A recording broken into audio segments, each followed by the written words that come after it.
तो साहब लोग कैसे हो। मून नाइट का एपिसोड हो चुका है रिलीज, जिसका टाइटल है सुमॉन द सूट, यानी कि सूट को पहनो। तो पिछले एपिसोड में जितने भी कांड हुए थे, जितने भी कंफ्यूजन थे, वो इस एपिसोड में क्लियर हो चुके हैं। स्टीवन अब सब कुछ जान चुका है। उस पिछले वाले कांड को जब सीसीटीवी फुटेज में देखता है तो वो समझ जाता है कि वो 2 दिन 3 दिन कहाँ गायब रहता था और उस म्यूजियम के तोड़ फोड़ के पीछे किसका हाथ है। उसे ये समझ आ जाता है कि जब वो आउट ऑफ कंट्रोल होता है तो वो मून नाइट में चेंज होता है, फिर मून नाइट से जब वो इंसान बनता है तो वो मार्क स्पेक्टर के रूप में चेंज होता है, जो कि 2-3 दिन तक वो मार्क ही बना रहता है, अपने अड्डे पर रहता है।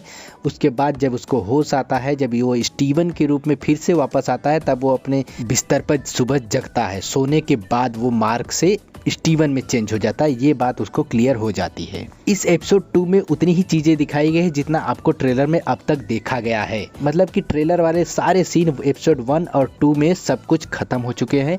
1-2 सीन रह गए हैं जो कि तीसरे में शायद वो भी खत्म हो जाएंगे। बाकी लास्ट के 3 एपिसोड हमको सरप्राइज करने वाले हैं, क्योंकि ऐसा ही सेम ट्रेलर लोकी के टाइम भी आया था। पहले और दूसरे एपिसोड का ही फुटेज ट्रेलर में दिखाया गया था।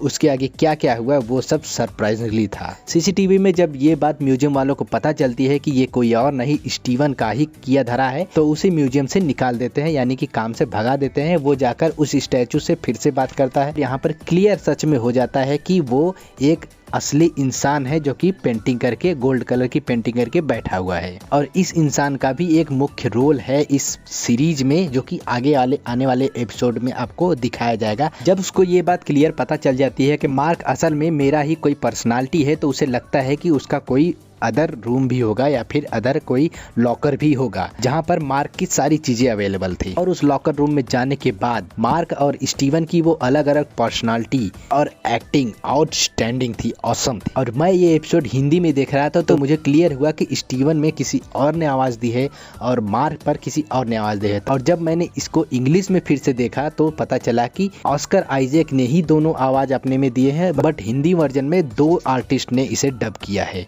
बाकी खानसू का तो अलग ही है।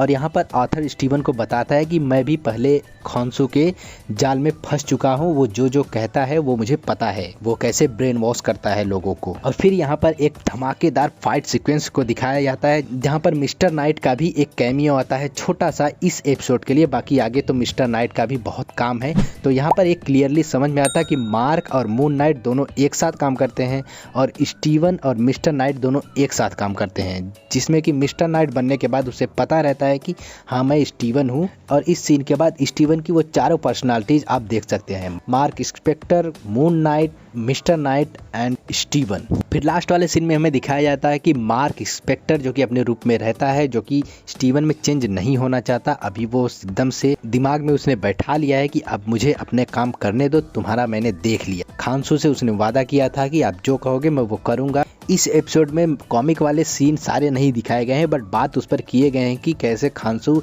मार्क स्पेक्टर को अपने इशारों पर नचाता है। एपिसोड के बीच में स्टीवन और लाइला के कन्वर्सेशन में एक वर्ड आता है हाइरोग्लिम्स, जिसका मतलब होता है कि वर्णमाला, जैसे कि हिंदी में क ख होता है और इंग्लिश में ABCD, वैसे ही इजिप्शियन लैंग्वेज में हाइरोग्लिम्स का यूज किया जाए, जो कि इमोजी और कुछ टेक्स्ट को मिलाकर वो इजिप्शियन लैंग्वेज में लिखते हैं। तो बस यार, एपिसोड 1 और 2 से सारे कंफ्यूजन क्लियर हो गए हैं। अब होगी असली फाइट। तो बस आज के इस वीडियो में इतना ही। अगर वीडियो में कुछ पसंद आया तो वीडियो को लाइक करना, शेयर करना और चैनल को सब्सक्राइब करके बेल आइकन को जरूर दबाना। मिलते हैं किसी नेक्स्ट वीडियो में, तब तक के लिए stay tuned. Thank you all.